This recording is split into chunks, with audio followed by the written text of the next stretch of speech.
Blood and power are the twin currencies of any kingdom. But what happens when the terrible price for peace is paid not by kings, but by a child? Prepare yourself for a tale born from the brutal calculus of medieval politics, a story that begins in the year 1396. A French princess, Isabella of Valois, a girl of only 6 autumns, is crowned Queen of England, a living seal on a fragile truce she could not possibly comprehend. Her life would be defined not by the splendor of her crown, but by a relentless series of tragedies that saw her widowed at 10, and, as the darkest whispers of history have long suggested, a mother at the impossibly tender age of 14. What follows is an unsettling journey into a life cut brutally short. The journey across the Channel was not that of a bride filled with nervous anticipation, but of a precious and fragile cargo, an object of immense political value being transferred from one treasury to another. Isabella of Valois arrived in an England that greeted her not as a person, but as a living embodiment of peace. A spectacle to be consumed by the cheering masses who saw in her small frame an end to the ceaseless slaughter. The marriage ceremony itself, held in Calais in October of 1396, was a masterpiece of political theater. A surreal pageant designed to awe and intimidate. Imagine the scene.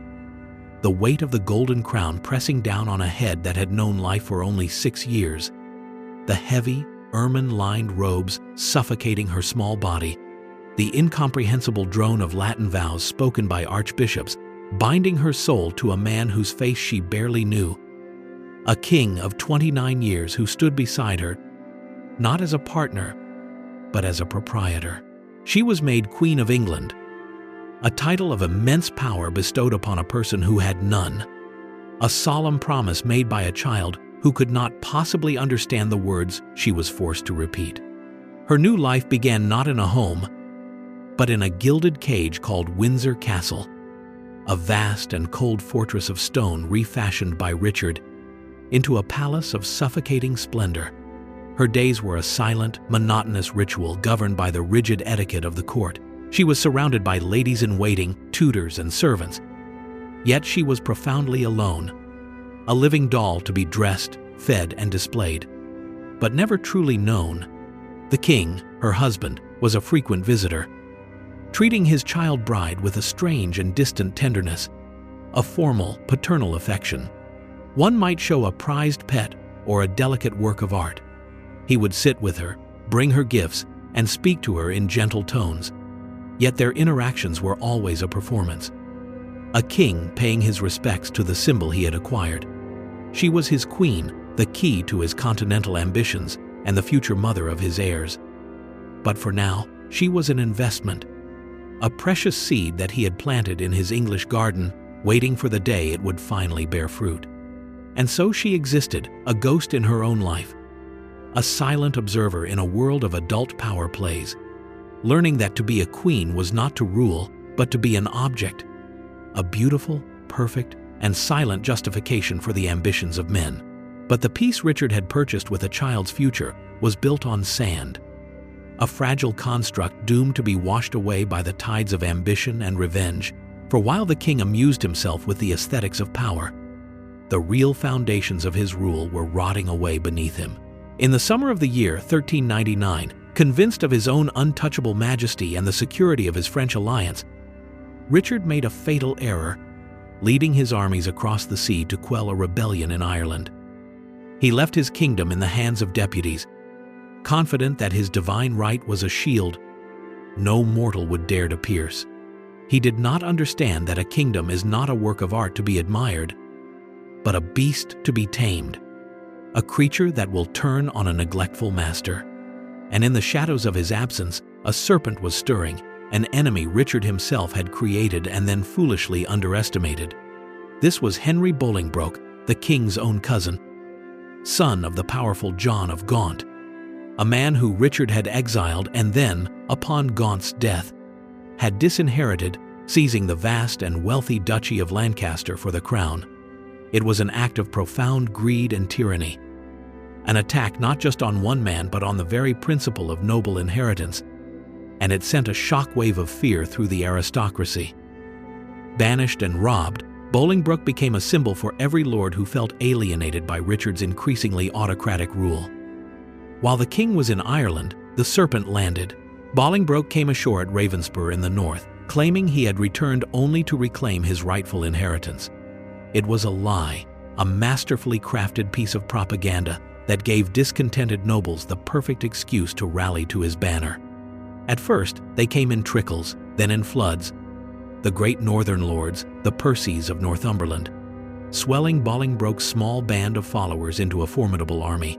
England, it turned out, was a body riddled with the disease of discontent, and Bolingbroke was merely the catalyst that brought the fever to its crisis. The kingdom did not just turn against Richard, it enthusiastically embraced his rival. And as this rebellion spread like a contagion from the north, a wildfire of treason consuming his kingdom, its king remained across the Irish Sea, blissfully unaware that the ground was no longer his, that the crown was already lost, and that he was sailing home not to a kingdom, but to a trap. When Richard finally set foot back on the soil of his kingdom, landing in Wales, it was not to the sight of a loyal army but to the chilling news of an entire nation in revolt, a kingdom that had disowned him in a matter of weeks. The truth of his predicament crashed down upon him, a psychological blow from which he would never recover. His vast Irish army, seeing the hopelessness of the cause, melted away into the Welsh hills, deserting a king who they now saw as a ghost, a dead man walking. In that moment, Richard II ceased to be a monarch and became a man unmoored from reality, oscillating wildly between feverish declarations that God himself would send legions of angels to defend his anointed sovereign and fits of weeping, paralytic despair. He was a king who had built his identity on the shimmering surface of divine right, and when that surface cracked, he shattered with it. It was in this state of terrified indecision, holed up in Conwy Castle, that the serpent's final venom was administered through a hollow promise. Henry Bolingbroke sent his agent, the powerful Earl of Northumberland, to lure Richard from the safety of the fortress. In a chapel, placing his hand on a sacred relic, Northumberland swore a holy oath that Bolingbroke sought only the return of his stolen lands, and that Richard would remain king. It was a calculated act of blasphemous deceit, a lie designed to appeal to the king's desperate hope. Believing the oath, Richard agreed to leave the castle and ride out to meet his cousin. But the road from Conwy was a journey into oblivion. Along the path, in a narrow pass, Richard looked down and saw the valley floor swarming with soldiers, their banners bearing the Lancastrian swan of his enemy. The trap had been sprung. The king was now a captive. What followed was not a royal progress, but a ritual of systematic humiliation, a slow, agonizing public stripping of his majesty.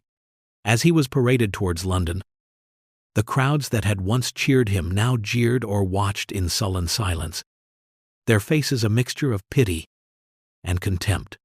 He was a fallen god, a living effigy of failure, forced to witness his own political death. Every league of the journey, another nail in the coffin of his reign.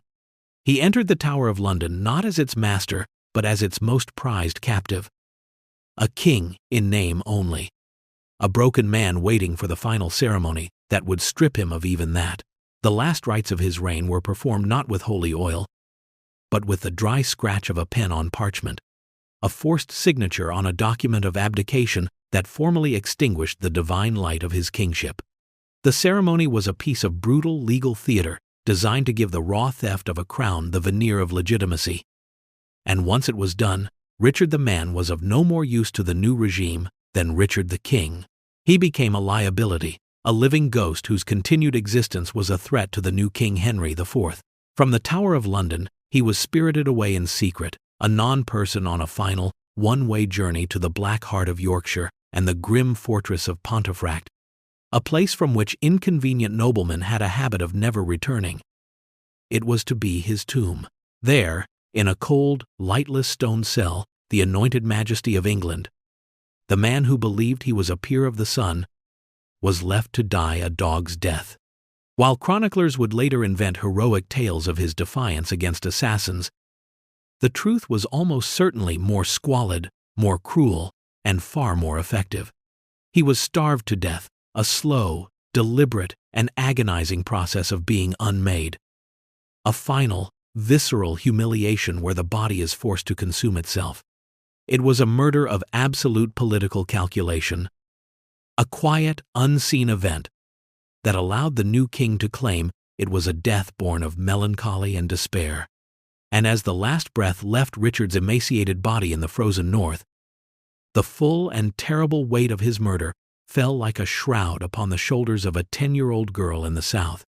For Isabella of Valois, still held in a state of genteel house arrest, the news shattered what was left of her protected world. She was no longer Queen of England, the cherished child bride of a ruling monarch. Overnight, she had become the widow of a deposed, dishonored, and dead traitor. The gilded cage had vanished, replaced by the cold, hard walls of a real prison. Her titles were meaningless, her royal French blood now a source of danger rather than prestige. She was a living relic of a hated regime, a constant, awkward reminder of the man Henry had overthrown and killed, and a potential rallying point for any lord who still harbored loyalty to the fallen king. She was 10 years old, a foreigner, an orphan of the state, and her life was now entirely in the hands of her husband's murderer. She was no longer a symbol of peace. She was a problem to be solved. For the new king, Henry IV, the child Isabella presented a complex and dangerous political equation, a problem that could not be solved with the simple finality of a knife in the dark, as her husband's had been. She was, at once, a priceless asset and a mortal threat. As the daughter of the King of France, she was the linchpin of the fragile truce, a diplomatic link he could not afford to sever. Yet as the beloved widow of the man he had deposed, she was a living banner for his enemies, a symbol of the legitimate reign he had usurped. To kill her would be to invite war with France. To send her home would be to admit the illegitimacy of his own regime, and lose the vast dowry that now sat in his treasury. And so, in a stroke of what he considered masterful statecraft, Henry conceived of the perfect solution, a plan that would neutralize the threat and preserve the asset in a single, elegant move. He would not destroy the symbol, he would co-opt it. He would marry the 10-year-old widow to his own son and heir, the young Prince of Wales, the future Henry V.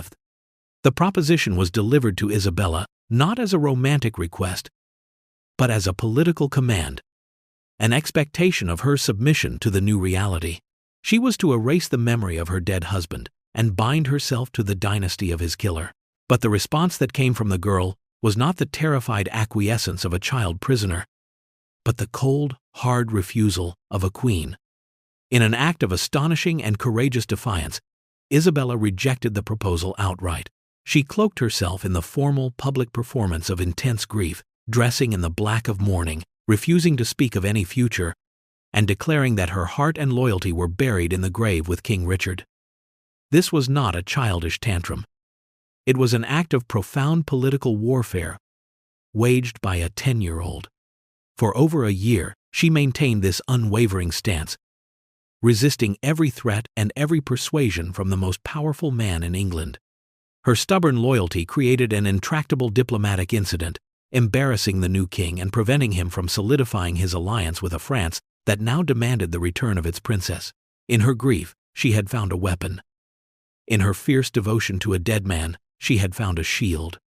And for the first time in her life, the girl who had always been a silent piece in a game played by powerful men had refused to be moved. In the end, the will of a king, backed by an army and the authority of a stolen crown, buckled against the obstinate grief of a child. After more than a year of relentless pressure, Henry IV was forced to concede defeat in this strange, silent war of wills. He could not break Isabella, and he could not afford the diplomatic fallout of holding the French king's daughter indefinitely against her will, while simultaneously refusing to honor the marriage proposal she so publicly rejected. The French court, sensing weakness and outraged by the treatment of their princess, grew more insistent, their demands for her return escalating from polite requests to thinly veiled threats. Henry, the consummate pragmatist, recognized that the girl herself had become a political dead end, a symbol too potent to be absorbed into his own dynasty. He agreed that she could go home, But the negotiations that followed were not about a child's welfare, they were about money. A vast fortune in gold, jewels, and plate had been sent to England as Isabella's dowry, a payment to Richard II to secure the alliance. The French demanded its immediate and full return along with their princess. It was here that Henry, having lost the battle over the girl's future, decided he would win the financial war. He argued, with the audacious logic of a thief, that the terms of the dowry had been met. Isabella had been married to an English king and had been Queen of England. The fact that the king was now dead and the marriage unconsummated were, to his mind, irrelevant details. He would send the child back, but the treasure would remain in his coffers, a much-needed infusion of cash for his new and unstable regime. It was a final, cynical act of state-sponsored theft, a parting insult to the memory of the king he had murdered and the girl he had failed to control. And so, in the year 1401, Isabella of Valois, now 12 years old, finally left the shores of England. Her departure was not a triumphant liberation but a somber, calculated exchange. She had won her freedom, but the price was a king's ransom, a fortune that England had stolen. She was returning to a France she barely remembered, to a royal court still reeling from her father's madness, a home that was no longer hers. She had escaped the cage built by her husband's killer, but she was stepping into another, returning not as a powerful queen, but as a damaged asset, a widow with no kingdom and a bride with no dowry. For several years, Isabella of Valois existed in a strange and disorienting limbo, a former queen adrift in the treacherous currents of her own home. The French court to which she returned was not a sanctuary, but a nest of vipers, a kingdom eating itself from within. Her father, the king, remained a hollow specter, his mind lost in a labyrinth of delusion, and in the vacuum of his authority, his powerful dukes circled like wolves. The nation was fracturing into two warring factions: the ruthless Burgundians, led by the formidable John the Fearless, and the ambitious Armagnacs, loyal to the king's brother, Louis of Orleans. Their bitter rivalry was a slow-burning civil war, a battle for control of the mad king's throne. And every political act, every alliance, and every marriage was a move in this deadly game. It was in this feverish atmosphere of paranoia and ambition that Isabella, now a young woman of 16, was once again placed upon the sacrificial altar of politics. Her uncle, Louis of Orleans, seeking to cement his family's power and influence, arranged for her to marry his own son. Her new husband was her cousin, Charles, Duke of Orleans, a boy of just 11 years with the soul of a poet, a gentle and introspective child who would one day become one of the most celebrated writers of the age. Their wedding in the year 1406 was not a celebration of love, but a public declaration of an alliance, a strategic merger of the Orleans faction with the royal bloodline. For Isabella, it was a bitter echo of a past she could never escape. Once again, her hand was being traded to secure a political advantage for a powerful man. Yet, this second arranged marriage ushered in a period of what might have been the only true peace in her short life. In her young, quiet husband, she found not a passionate lover, but perhaps a gentle companion. As the Duchess of Orleans, she lived a life of immense privilege, presiding over a cultured court, away from the immediate chaos of Paris. For a few years, a fragile and melancholic stability seemed to settle over her. The child who had been a pawn of international politics was now a piece in a domestic struggle. Her role the same, only the board had shrunk. But the fates that had been so cruel to the child queen had not forgotten the young duchess. This quiet interlude was not a reprieve. It was merely a breath drawn before the final, tragic plunge. In the spring of the year 1409, the quiet, melancholic peace of Isabella's life was transformed by a new reality. After 3 years of marriage to the Duke of Orleans, she was with child. For the ducal court, this was a moment of dynastic significance, the promise of an heir to secure the Orleans line in its struggle for control of France. But for the legacy of Isabella herself, this pregnancy is the dark heart of her legend. The event that has echoed through the centuries in sensational whispers, the very claim that has drawn us into her story. And so we arrive at the question promised at the very beginning of our tale. The horrifying image of a child mother that has defined her memory for generations. Did Isabella of Valois, the former child queen of England, give birth at the impossibly tender age of 14? The historical record, when stripped of its grotesque myths and morbid fascinations, is unequivocal. The answer is no. The story is a powerful and persistent legend, but it is not the truth. At the time she went into labor in September of that year, Isabella was 19 years of age, only 2 months shy of her 20th birthday. But to simply dismiss this as a simple falsehood is to miss the deeper, more unsettling truth of why such a myth would be created and why it has endured. The legend is a confused echo of the real horror, a distorted memory of the actual trauma that defined her existence. The profound shock of her story is not that she gave birth at 14, but that she was crowned a queen at 6, a bride at an age when she should have been playing with dolls, not wearing a crown. The myth of the child mother is a compression of her life's tragedy. It takes the slow, grinding horror of her stolen childhood, her political marriage, her widowhood at 10, and distills it into a single, visceral, and unforgettable image. It is a legend that is factually wrong, but emotionally true to the grotesque reality of her political usage. She was not the child of the myth, but she was a young woman whose life had been a long and relentless series of sorrows, and this pregnancy, which in a normal life would be a moment of hope, would for her become the final, cruel sentence in her story, the biological act that would finally accomplish what kings and politics never could: the complete and utter destruction of Isabella of Valois. On the 13th of September in the year 1409, in a chamber filled with the tense anticipation of an entire dynasty, Isabella's body was finally called upon to perform the one function for which it had been bartered and sold her entire life: to produce an heir.